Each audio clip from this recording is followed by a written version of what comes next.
1965 کی پاک بھارت جنگ میں چونڈا کے مقام کو کافی اہمیت حاصل ہے، جس کی وجہ اس پر لڑی جانے والی وہ جنگ ہے جسے دوسری عالمی جنگ کے بعد ٹینکوں کے درمیان ہونے والی سب سے بڑی لڑائی کہا جاتا ہے۔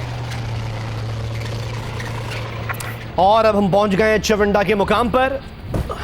چونڈا ضلع سیالکوٹ میں واقع ہے۔ بھارتی فوج سیالکوٹ سیکٹر میں چونڈا کے ذریعے لاہور اور گوجرانوالہ کو ملانے والی جو اہم شاہراہ تھی اس کو کاٹنا چاہتی تھی تاکہ پاکستان کی جو سپلائی لائن تھی وہ متاثر ہو سکے، مگر پاکستانی افواج کی دلیری اور بہادری کی وجہ سے وہ ایسا نہ کر سکی۔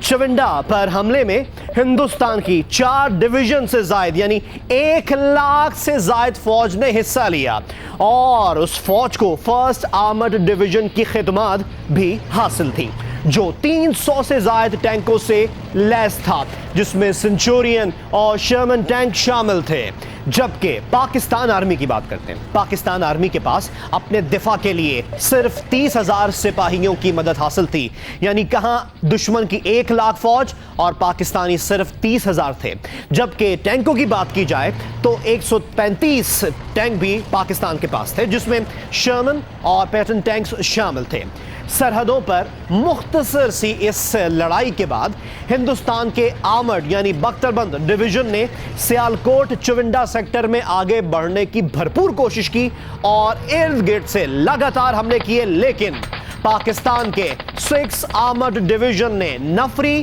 اور ٹینکوں کی کمی کے باوجود بھرپور مقابلہ کیا اور ہندوستانی فرسٹ آرمرڈ ڈویژن کو چونڈا سے آگے پیش قدمی سے روکے رکھا، جس میں